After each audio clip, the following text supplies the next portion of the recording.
Okay, so good afternoon, class. Good afternoon. Good. So before we start, may I request Mr. Ronitas to please lead the prayer. Mr. Ronitas.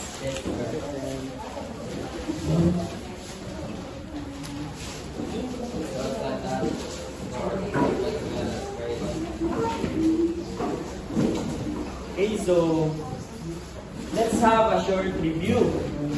So last meeting, discussed about subsets. Then, Miss Erika, unsa ganitong subsets? Okay, very good. Napay assignment ang tanan? Yes! Okay, so please pass it forward kay muna itong gamiton karon sa itong review. Okay, so for our review, please read the instructions, everyone. Consider the animal kingdom as a universal set with the image of our chosen animal. Group them with other animals according to their habitat and characteristics to form subsets. Then identify the name of subset within each group. Okay, so morning group 1 and morning group 2. So maghatag lang po 3 minutes para analysis. Inyo naman na siyang i-group according sa ilang habitat and characteristics. Okay, so time is up. Naman na ba-group tanan? Yes! Okay, so I have a question here. So unsa nga mga subsets ang inyong nabuo? Miss Jea. Okay, very good.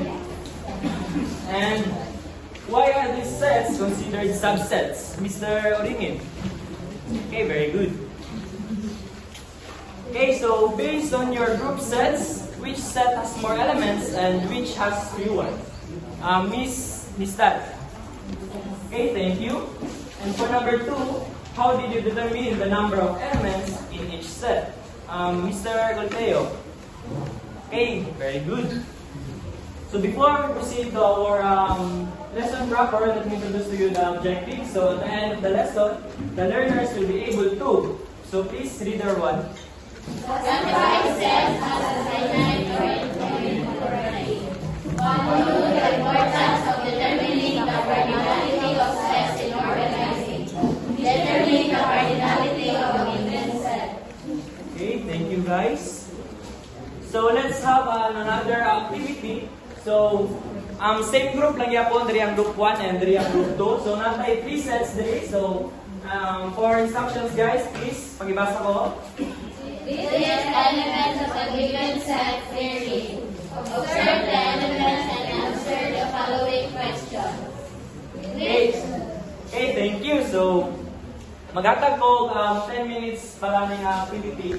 Then you may start now. Okay, time is up. So please, group 1, naman ako? Yes, sir. Okay, palihog ko. Group 2. Yes, sir.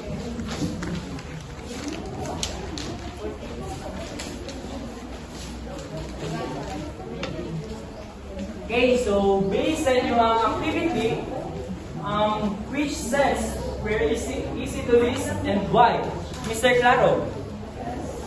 Okay, very good. Which sets were difficult or impossible to list completely and why? Miss Shin.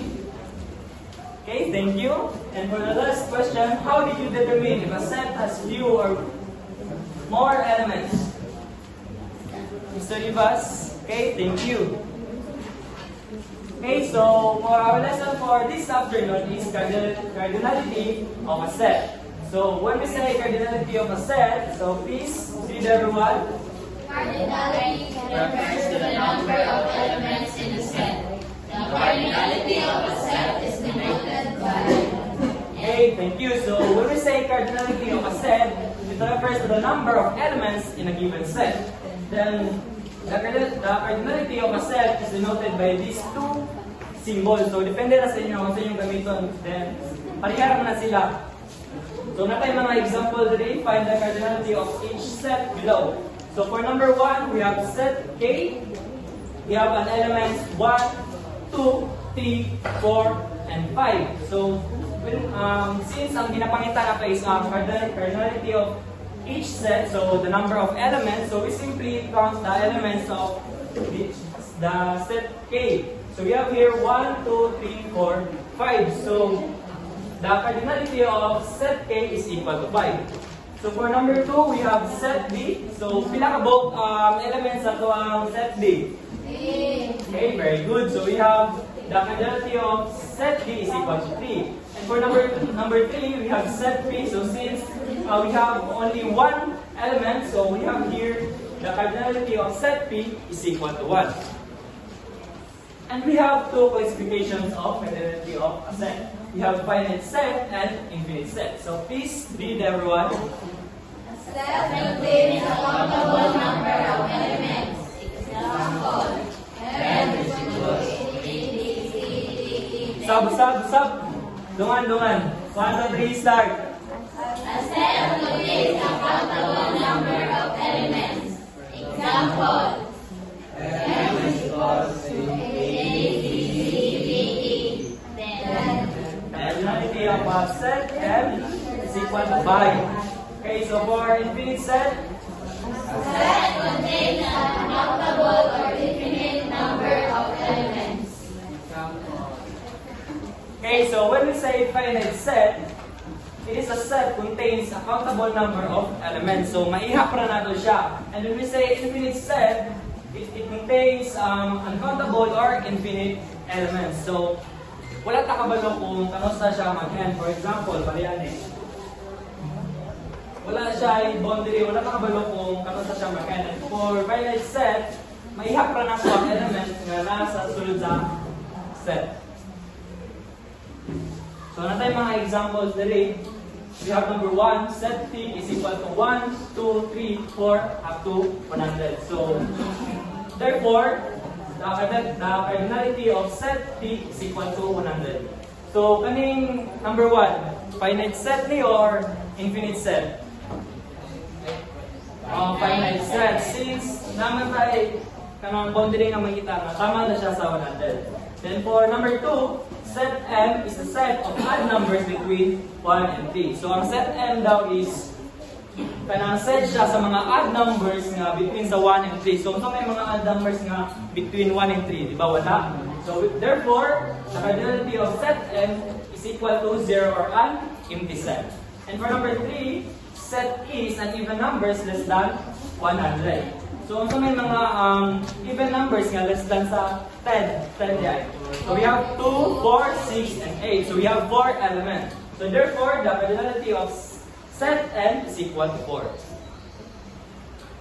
Okay, so let's move on to the application. So please get one of sheet of paper. Then, taliw ko ang answer ni. Find an object inside a campus such as the set of chairs, the set of windows, and the set of electric fans. Represent the object as a set, determine the cardinality of each set, and classify each set as finite set or infinite set. So I will give you 10 minutes only for this. Okay, so you may start now. Okay, time is up. So please pass your papers forward. Okay, so before we end our discussion today, let's have an individual assessment. So, napag-send nga file sa GC, then taliw kong pag-access. And you may start now. Okay, so time is up. Umana ba answer ang tanan? Yes, sir. Okay, so